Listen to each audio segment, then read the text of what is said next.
The following podcast contains mature subject matter, adult themes, and may also contain profanity. You have been warned.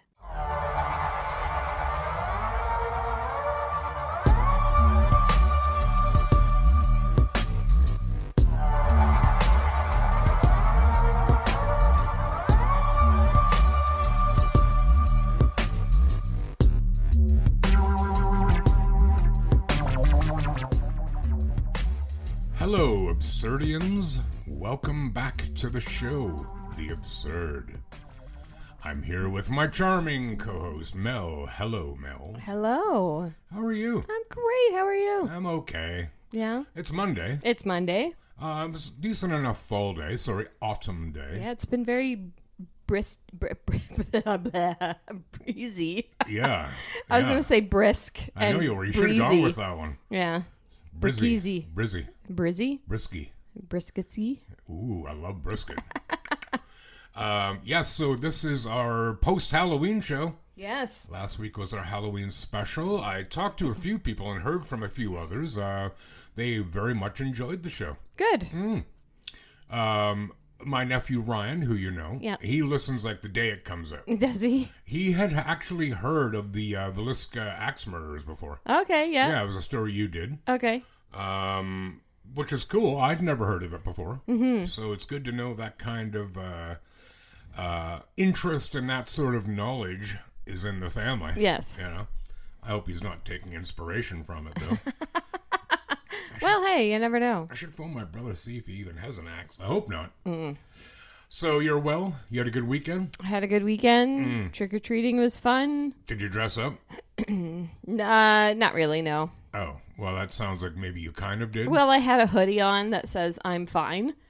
And then it looks like you have blood all over your sweater. Oh, Yeah. interesting. So it was kind of fun. So it's not real blood. Not real blood. That's good. I mean, it could be. Who knows? Did your kids have a good time? Yes. Did they? Yes. Oh, yes. Good. I think this might be the last year that my son will want me to be with him. Well, because he didn't need me for anything. Right. I think he just likes the reassurance knowing that I'm there. It's dark, whatever. Yeah. But does he give you a cut, though, like 10% as escort fee? he doesn't have a choice. Oh, yeah, so you do skim some.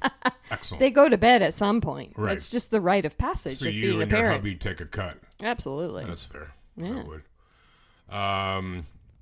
Did you see, contrary to what we were always raised to believe, there was an incident in Cambridge where a pinhead, not like an idiot person, like somebody who's dumb and a jerk, but a literal head off a pin, was found in a chocolate bar. Stop. I'm not kidding.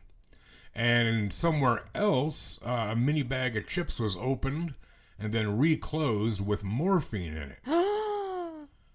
In Cambridge? No, I don't remember where this was. Somewhere here in southern Ontario. I don't remember where it was. I'm like, what is wrong with people? I don't know, but I wouldn't mind going to that house and get a couple bags of chips. But no, that's pretty good stuff. Absolute bullshit. Yeah, that's horrific. Like, there's a special place for you if you it's do called stuff an like that. institution. Yeah. Well, really. Yeah. Like, what do you possibly get out of doing that? I don't even want to know. No. So nobody was hurt though. Well, that's good. So that's awesome. But yeah, well, of course, Halloween night, I went to watch the Jays game at Piper. Well, we got to talk about it, eh? And people shouldn't be too down the dumps. I mean, it sucks to lose. It sucks because we should have had it, and there were some bullshit calls. Yeah, shoulda, woulda, coulda. They went down, pardon the pun, swinging. Huh? The ball stuck. Well, yeah. Pick it up, you twat. Flip it. I know. Okay, well, because if you can't come up with the same answer both ways. Like, he just picked it up. It wasn't stuck. He just went over and picked it up after he complained about it. Well, it was, because it's called a dead ball. That's why. Right? Let it go. You'll be way happier if you let this go. I mean, they took it to the 11th inning, game 7. No, they played really well. LA was overwhelmingly favored at the beginning of the series. So good on them. You know, they got to the World Series. Lots of teams have never even been there, like Seattle Mariners. Yeah. So anyway, Friday I went to Piper's to watch a game. Never been there. You lie. And I had a few beers. Yeah. And then Saturday, I'm like, do I really want to go out to watch a game again? So I did. And it was just Savvy and I. Yeah, we sat at the bar. I had booked a 4-seater table the night before for Saturday, but then it turned out it was only going to be 2 of us. So I called because I don't like doing that. I don't like taking up space. Fair. So we sat at the bar, which proved to be A, awesome, and B, a little hard on the drink because this dude said, 2 dudes.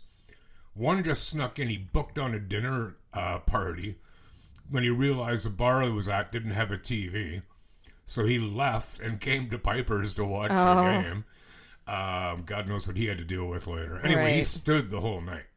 Didn't even have a seat. He stood at the bar. But he and this other guy sitting beside me named John, they were buying drinks. Like, I had 3 Jaeger bombs, which I don't even Oh my like. God, Jaeger bombs. I have bad stories about that. 3 Rye on Ice. Wow. But he bought, all the Jaeger bombs were bought. I don't buy that crap. I drink it. Like, if it's free, it's for me. And a bunch of beers. I'm like, golly. And this guy paid for it all? Well, not for everything, but for the 3 Jaeger bombs. Wow. Yeah. Did you put out? I gave him your number. Zing. Want to rock and roll, lady?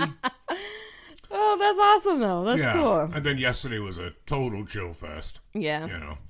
But yeah, so, good weekend all in all. Yeah, I went to my friend Evelina's house on Saturday night. Oh, she was having a watch party, so there was cool. probably 12 to 15 people there at any given time. So Was everybody naked? No, Okay. no, I'm less interested. no, not this party. Oh, okay. Did you have wings? No, but she had a very nice charcuterie board and good. snacks and Oh, so there was drinks food on it. It wasn't just the board. It wasn't just the board. Yeah, No. that's good. I wasn't just eating wood.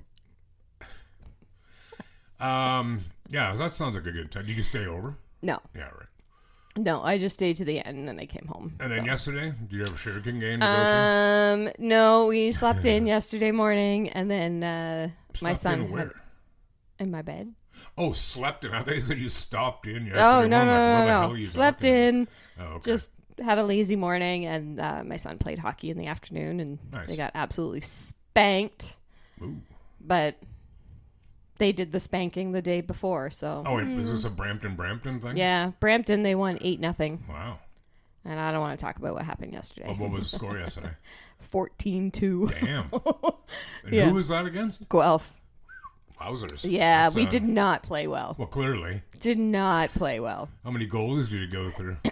We only have 2, Well, obviously. and we switched through them, Yeah. but it apparently didn't matter. No, clearly not. But the team, I mean, it's a team effort, and they just didn't do it. But anyways, Huh. that's it. So nothing else new? No, not really. I just, it just dawned on me. I don't even know if I actually told you this. No, I don't think I did. Did I tell you that I joined a nudist colony? Oh, God, this is a joke, isn't it? No, seriously. The first few days are the hardest. I love how you're so proud about your joke. Yeah. Shut up. You got any news? You got anything? Well, do you remember I put up a poll on Instagram about whether ketchup belongs on poutine or not? Uh-huh. It was an overwhelmingly in the favor of no ketchup. Oh, really? 86% Really? said no. Oh, that's disappointing. Uh-huh. But it's still the 14% are obviously correct. Right? Uh-huh. Sure. One of these things is not like the other. Well, okay, so by your logic, then Justin Bieber must be an amazing musician. Is he? I don't know. Lots of people liked him. Yeah. Does that make He's him pretty really good. I don't enjoy his music, but I wouldn't say he's bad. You're just saying that to back up your little poutine poll. No. Yeah. I'm just saying. I might get poutine tonight. I love poutine. I love poutine. All right. Remember that poutine we had at the Duke? It's poutine. That was really good. Tonight. Oh. Mull it over. Ooh.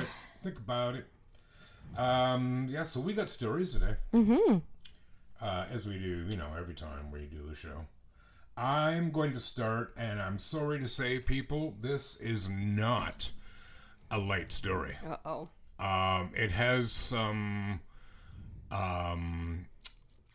rather descriptive and horrible details. Okay. All right, this is a historical event. A lot of people won't know about this, and I think people should. You've obviously heard of Auschwitz? Yes. Okay. Have you ever heard of Dr. Joseph Mengele? I don't think so. He was the doctor at Auschwitz who conducted horrific experiments, right, on the prisoners there. Okay. Things like injecting dye into eyes to see if they would change color. Oh, good.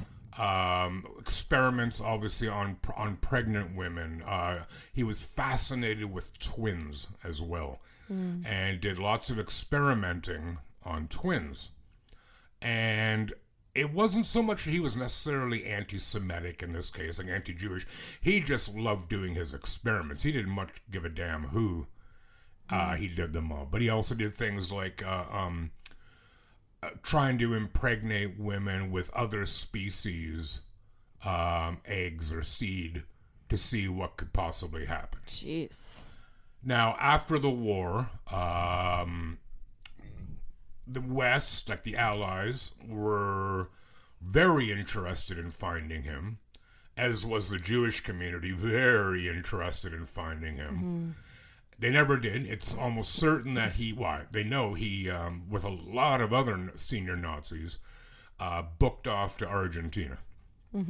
Argentina and I believe Paraguay, because there were no extradition. They were neutral countries. And Mengele reportedly lived out the rest of his life there. Even joined their ski club.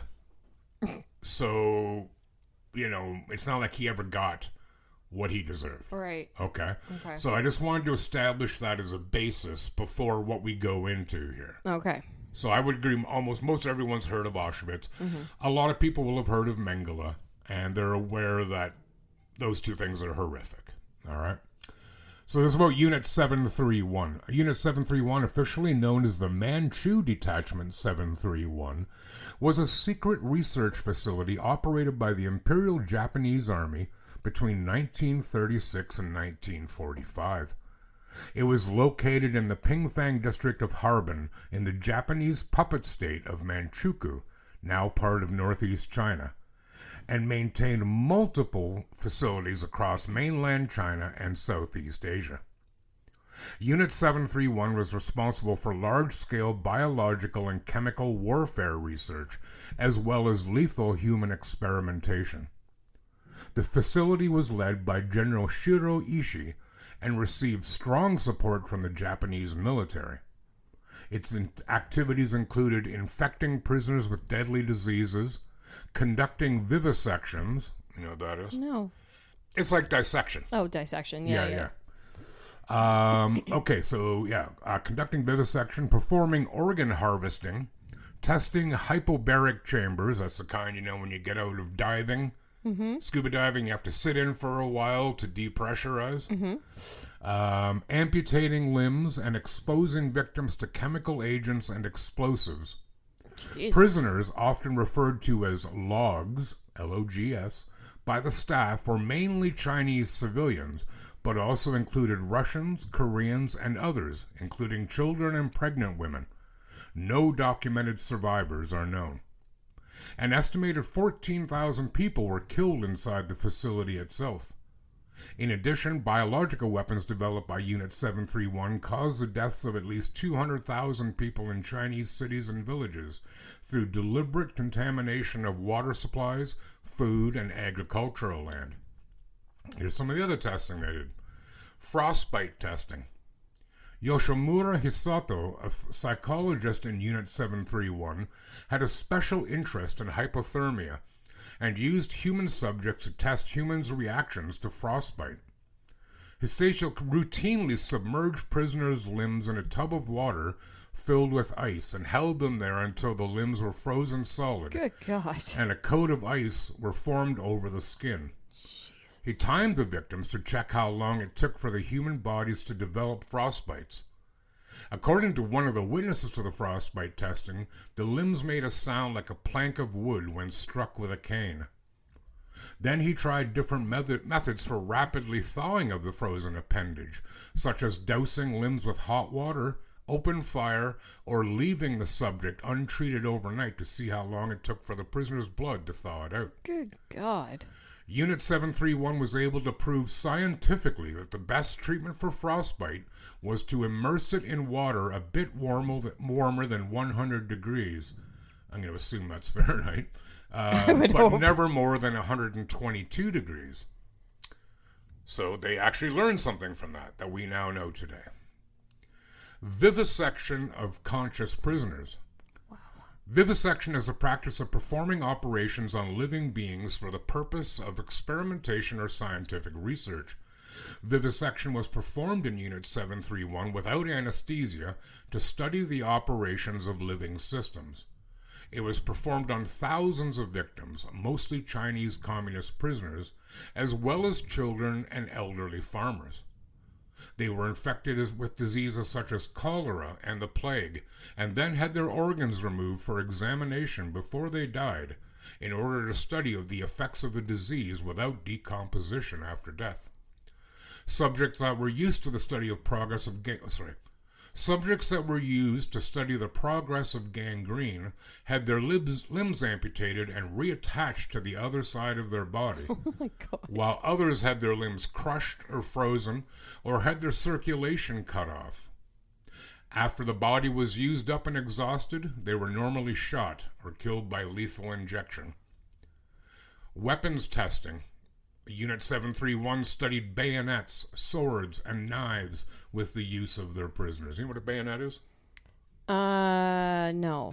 So you'll see, they still issue them, but they were generally put on rifles. It's like a long knife. Oh, that yes. would attach to the end of the rifle Yes. for close quarter combat. Yeah. They also studied flamethrowers on both covered and exposed skin. They also set up gas chambers to test subjects with blister agents and nerve gas. They also studied prolonged X-ray exposure, which sterilized and killed thousands of testing subjects. Goodness. They also looked at venereal disease. The Imperial Japanese Army was interested in the symptoms and treatment of syphilis. Male prisoners infected with syphilis were ordered to rape female and male prisoners to monitor the onset of the disease. More rapes were arranged until the exposure established infection. There were human subjects locked up and deprived of food and water to learn how long humans could survive. In order to study crash injuries, heavy subjects were dropped onto bound prisoners. The effects of high G-forces on pilots and falling paratroopers were studied by loading human beings into large centrifuges and spun them at higher and higher speeds until they lost consciousness or died, which usually happened between 10 to 15 Gs. Goodness. Female prisoners of childbearing age were forcibly impregnated so that weapon and trauma experiments could be done on them. Pregnant test subjects were infected with various diseases, exposed to chemical weapons, crash injuries, bullet wounds, and shrapnel injuries. You know what shrapnel is? Mm-hmm. Then they were opened up and the effects on the fetuses were studied. Pregnant women with syphilis were of special interest to the researchers of Unit 731. Male prisoners of all ages were castrated and or had their penises non-surgically removed, often by female prisoners forced to do so, in a myriad way to determine how long they would take to perish from their untreated injuries, either by blood loss or more often through infection, shock, or urinary retention. Now, not quite done here, but I will say this is all absurd. Mm-hmm. It's just a little. That's not even. That doesn't even give a value judgment, which this wholeheartedly deserves. Yeah. It's repulsive and sickening. Yeah. Man's inhumanity to man kind of thing. But what I find most absurd and appalling is this. So after the war, 12 Unit 731 members were tried by the Soviet Union in the 1949 Khabrovosk war crimes trial and sentenced to prison. Makes sense to me. Huh? Mm-hmm. However, many key figures, including Ishii, who's the guy who ran the whole show, were granted immunity by the United States in exchange for their research data. Oh, God. The Harry S. Truman, who was president at the time, administration concealed the unit's crimes and paid stipends to former personnel. So they paid them. On 28th of August 2002, the Tokyo District Court formally acknowledged that Japan had conducted biological warfare in China and held the state responsible for related deaths. There you go. That's a lot to unpack. Well, and I think, most of us, certainly over a certain age, know about, the Nazis' war crimes, and, well, we should. Mm-hmm. But they weren't alone. No. The Japanese did horrific stuff, too. Like, if you're curious to read more, read about what's called the Rape of Nanking, about the Chinese city, and what the Japanese did there. No, I'm not anti-Japanese, not for 1 second. Mm-hmm. Because every culture, every race on Earth is capable. Well, we're all human. Yeah. We're all capable of despicable things. Mm-hmm. So I don't think that, we don't want to paint Japanese with a wide brush. Of course not. It'd be ludicrous. Same with Germans. Mm-hmm. All Germans were Nazis. But we should be aware of these things. Yes, for sure. And in this case, we should be aware of the bloody Americans saying, yeah, it's okay as long as we get the data. Yeah, sounds about right. God. Did they ever wear the white hat in the cowboy movies? Right. They always wear the black shit. Fuck. What's so disgusting? Yeah. But then they dress themselves up as champions of freedom. Yeah, sure. Fuck you. Yeah. At the expense of what? Right. Yeah. Granted, they weren't responsible for these experiments. No. But how about saying, here, Ishii, here's the deal. Give us the data, or we'll turn a flamethrower on you. Yeah. But you're going to prison. Yes. Absolutely. Simple as that. Take your pick. Absolutely. You either die horrifically or you live. Mm-hmm. And we still get the data if you die. Right. Take your pick. Yeah. But you're going down. Yeah. And then to pay them for it? Yeah. That's bullshit. How heroic. Yeah, right. So, yeah, sorry, folks. Sorry if that was a bit, hoping you weren't eating while you were listening to that. Yeah. Yeah. But I'll tell you this. Yes. My second story, way lighter. Okay. All right. You got one for us? Sure. On February 16th, 2009, I was there. A chimpanzee named Travis, who has appeared in Old Navy commercials, attacked Carla Nash, a friend of its owner, Sandra Harold. Travis had lived a pampered life with Sandra, dining on lobster and drinking from a wine glass. Wait. Why would you own a chimpanzee? Oh, I didn't know chimpanzees ate lobster. Well, hey. Wonder how I would ever discover that. Yeah, good question. That's just dumb. Remember last week I said I don't like monkeys? Yes, I remember that. Yeah. Yeah. I think I'm going to get some backup here. Especially a chimpanzee. Well, they're pretty close. No, I don't want to say they're close to human, but they're one of the more evolved I know, primates. But still, it's that's still what I mean. A monkey. Let it go somewhere. Yeah. Not in the winter, but, okay, Daddy, you're in Fort McMurray. Here you go. Have a good time. You're in Fort McMurray, is that what you said? No, that's no place for a monkey. When the chimp began acting aggressively, locking himself out of the house, Sandra called Charla, then 55, for help. Wait, the chimpanzee, what's his name, Travis?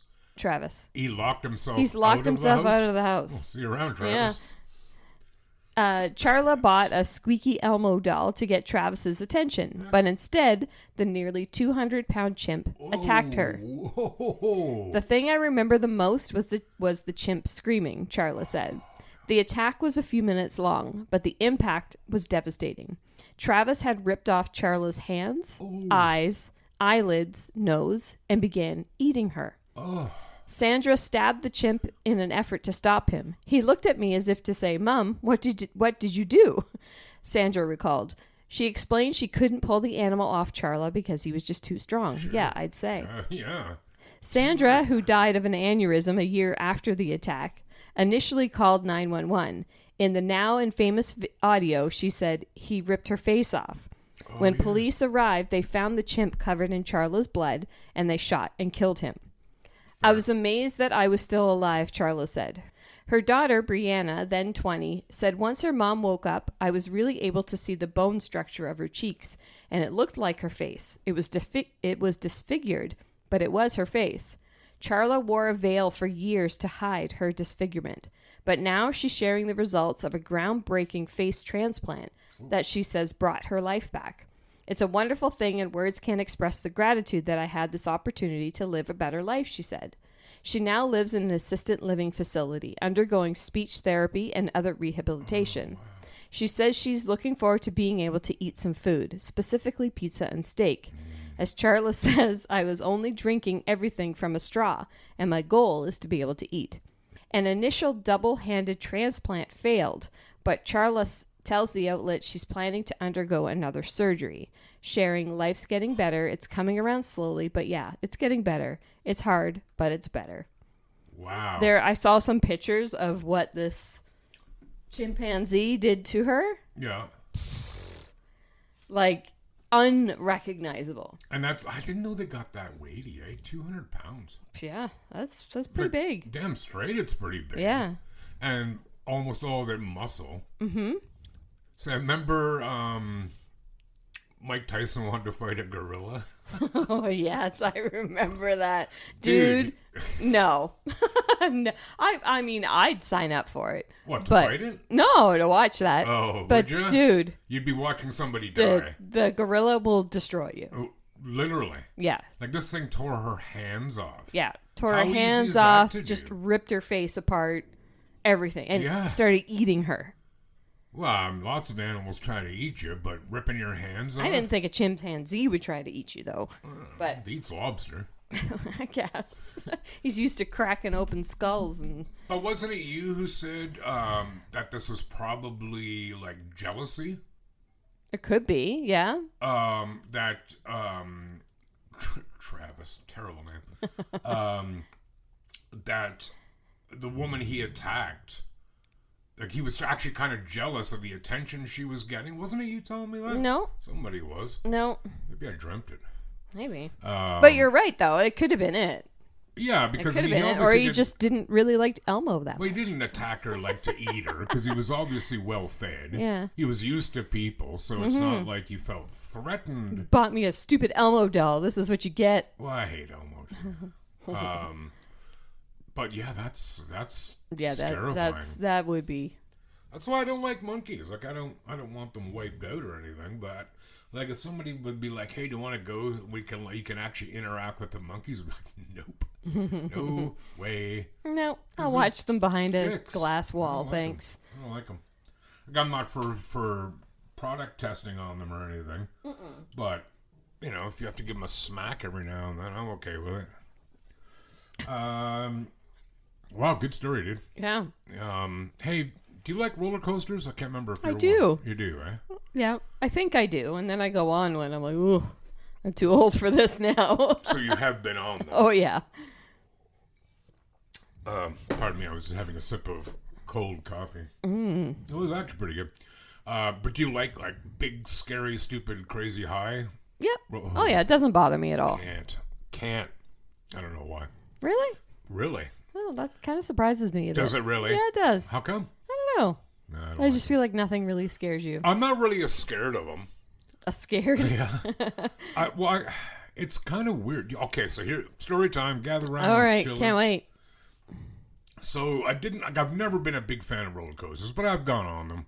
I don't like them. I find them uncomfortable. I'm tall. I'm big. I got to squeeze in there. And I'm always worried that, I'm going to hit my head on something as it goes by or something. Anyway, years ago when Elmira still had a fall fair before it got chased out by the do-gooders. That's about the raceway, yeah? Yes. My then girlfriend, who was from England, she was over, and we went to the fall fair, and she loved rides. She knew I hated rides. She goes, "Will you go on the Ferris wheel with me?" Yeah, sure. That won't bother me at all. I know it won't. So we get up in there. I'm terrified. Really? Yeah, dude. And I never saw it coming. Wow. Never saw it coming. And I'm just sitting there like, holy. This needs to be done. Yeah, this cannot end soon enough. Wow. But you know why I think it is? Like, okay, so this Ferris wheel, they come into town Thursday night, set everything up. Sunday they tear it down, they're gone, right? Yeah. The Joker in the Iron Maiden t-shirt running it. What, is he an engineer? Does he know what, if anything goes wrong, does he know what to do? Fair. Yeah, right? I get that. And then Sarah, that was my ex's name, she's laughing, right? Which I don't really blame her. You know. And she's like, can I spin the cart we're in? I'm like, if you spin it, not only are we broken up, but I will kill you when we get on the ground. Like, no, and she's just laughing. And we got down. I'm just like, oh, thank God. Like, but the scary part was I didn't even see it coming. Really? Like, I didn't anticipate once you got to the fear top, at all. then you're like, I got oh there, my I'm God. like, get me the hell off of here. I don't love Ferris wheels. What's the difference, dude? I don't love them. Right. The one in Niagara, have you been in that one? Not a chance. It's because it's windy up there, and it shakes a little bit, and I'm like, I don't love this at all. But see, when you say that you're surprised that I don't like them, like I've been whitewater rafting. I've been on the jet boats at Niagara. If you ever get a chance to do that, do it. It is beyond awesome. Okay. But it's scary too. Yeah. And I'm not really bothered by heights if I feel that I'm on something stable. Like being up in the CN Tower doesn't bother me at all. Not even the slightest. Can you walk on the glass? Yeah, I have to have a little talk with my brain first. Yeah. But like being up an extension ladder, forget it. Not into it. I mean, nope. But the jet boat rides Niagara. Okay. They are totally fun. Okay. But you know what's really freaky about them? So if you know where the whirlpool is at Niagara, you've been down there. So you skirt it along it. And if you look in the water, the bubbles aren't going up. Oh, really? They're being pulled back down. Ugh. So it wouldn't even matter. Like you wear a life jacket, Yeah, obviously. It wouldn't matter. No. And the people who are running the boat, like the youngins, they're like late teens, early 20s, probably a summer job. They're walking along the gun wall, like along the top of the side of the boat, without being tied off. Like, I'm just like, you are out of your minds. Oh, man. But no, do it, man. But you're going to get pelted. You're going to get crushed by waves. Yeah. It's beauty. Anyway, nice little tangent there. Yeah. Well, it's not really a tangent because my story is... About roller coasters? Yes. Okay. Yes. So this happened this year. A woman is suing SeaWorld Orlando after she allegedly faced a loss of consciousness and personal injury while riding one of the park's main attractions. Oh, I've done that. According to a complaint filed on Tuesday, October 28th in Orange County, Florida, a park goer named Hillary Martin, no relation, visited SeaWorld Orlando on March 24th as a quote-unquote business invitee. During her visit, the woman rode the Mako roller coaster when a duck flew into the path of the roller coaster and struck her in the face. I've seen these videos.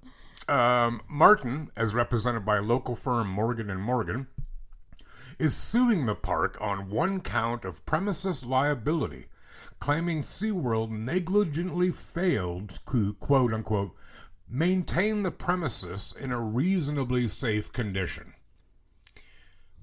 It's a duck. Like... You can't control that. I wouldn't know how. The complaint further claims the park created a zone of danger for bird strikes by placing the high-speed coaster near a body of water, increasing the risk of collision with ducks, gulls, geese, and other waterfowl. Imagine if like a flamingo hit you. Do they fly? Can't remember. Martin claims as a result of the incident, she had suffered permanent injury, disability, physical impairment, and loss of earning power. The plaintiff is seeking more than $50,000 in damages. The Florida Department of Agriculture and Consumer Services, that's an interesting mashup, is the statewide agency responsible for inspecting amusement rides. Each quarter, the department releases a report that details injuries and illnesses at exempt facilities. According to the October report, Martin's incident was never recorded. A representative for SeaWorld Orlando declined to comment, citing pending litigation, but said, "The safety of our guests and employees is a top priority, and we take these matters very seriously." Of course, yeah.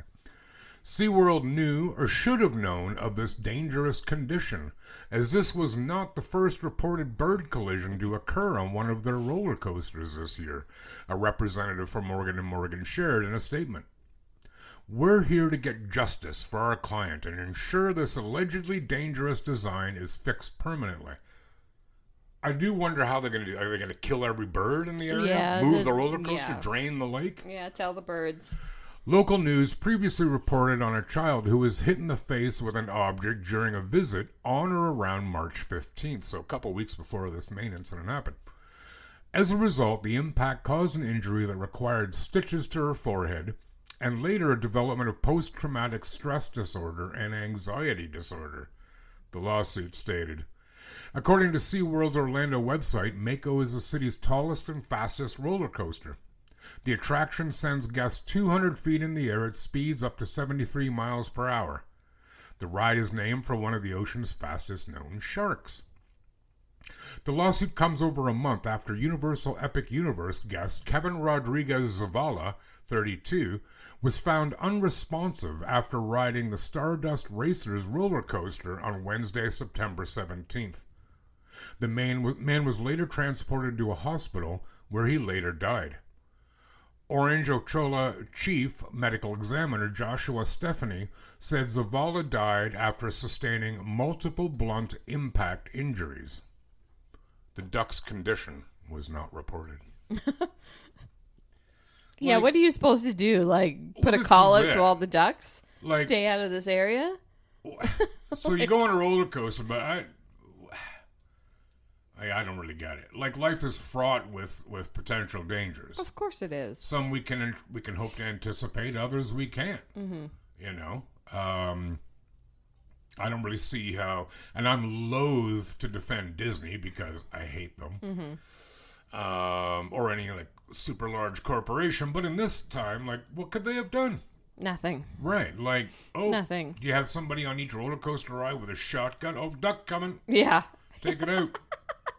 I got a problem with that. Just put it in your terms and conditions when you buy a ticket. Right.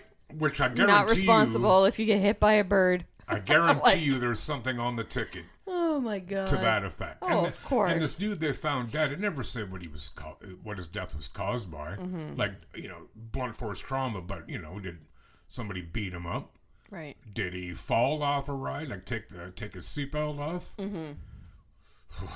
Yeah, no thanks. You know which really ones, the ones that go around and you're on like a swing with a chain? Oh, yeah. Yeah. The swings. Yeah.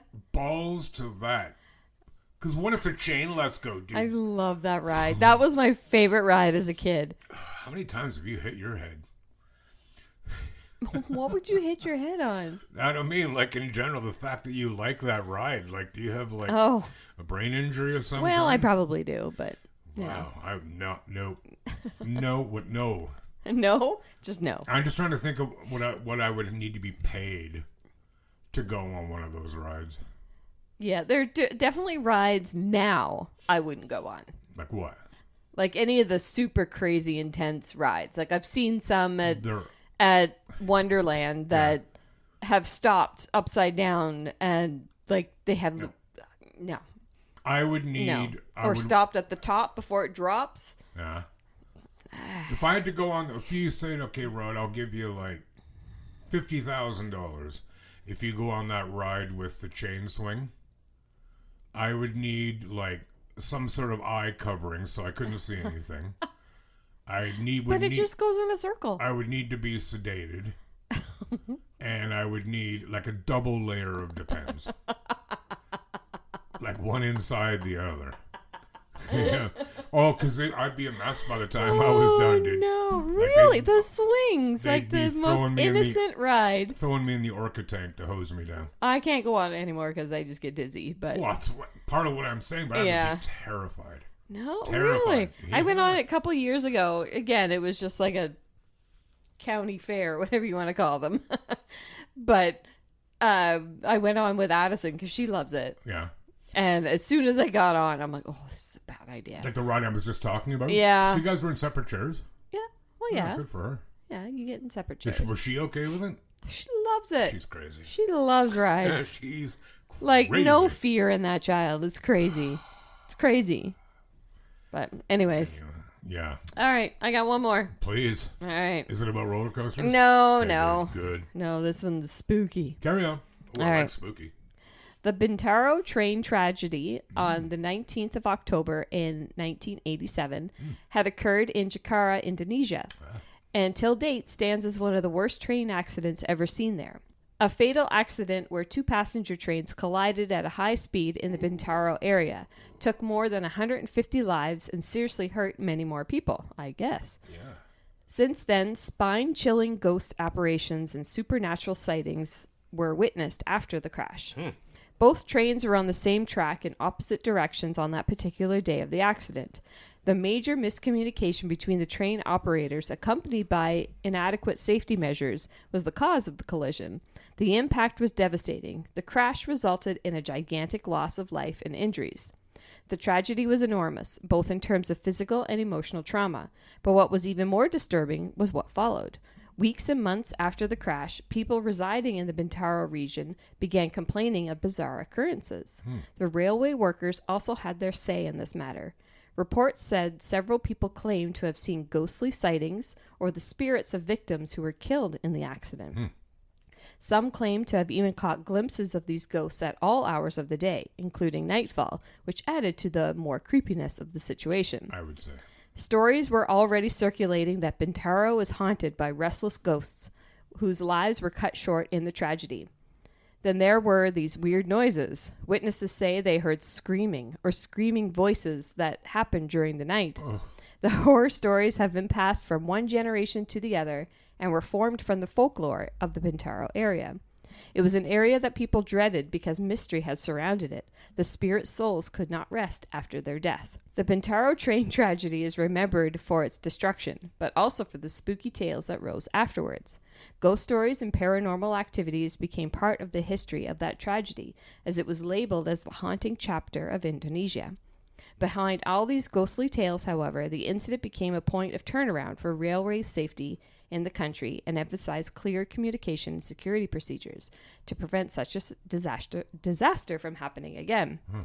So, if you're ever in Indonesia, go to Bintaro, go to the accident scene, and wait for the ghost to come find you. No.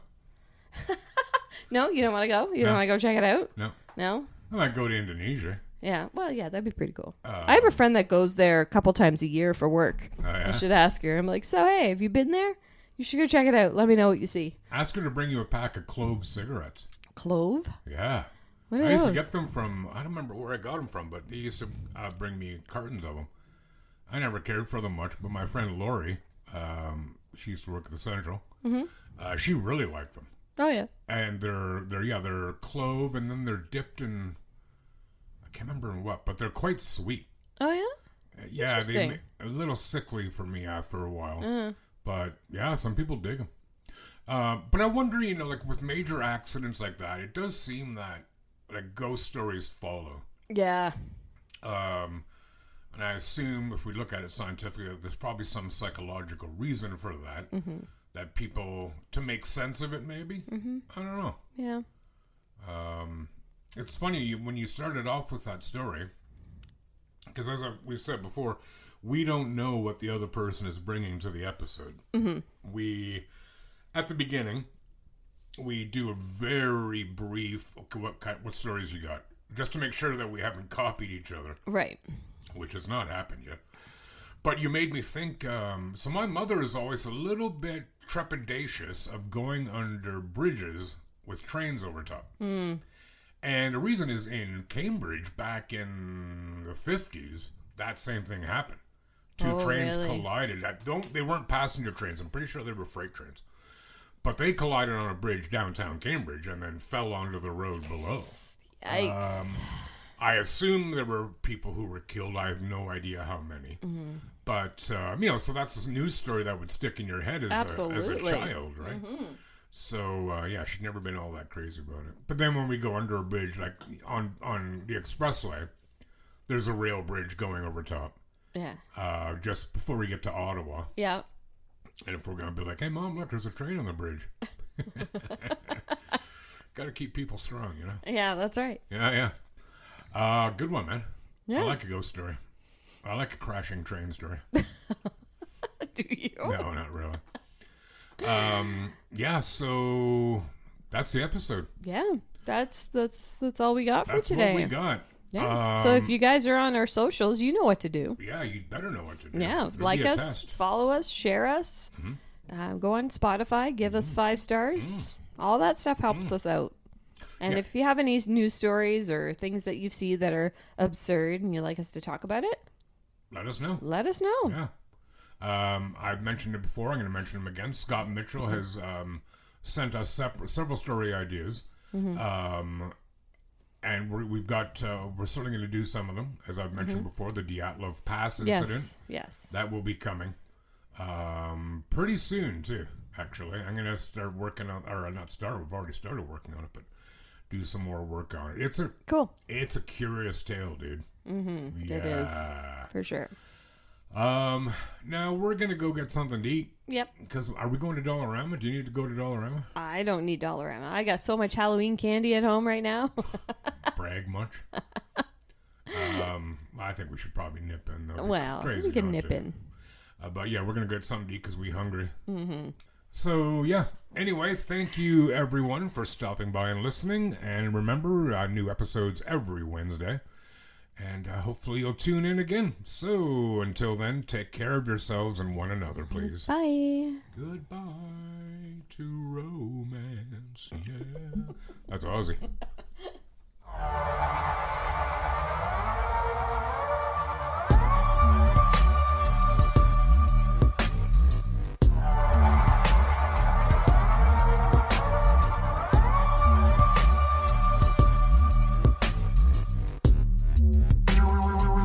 The Absurd Podcast is written, produced, and recorded by Rod and Mel. Music by Audionautics.com.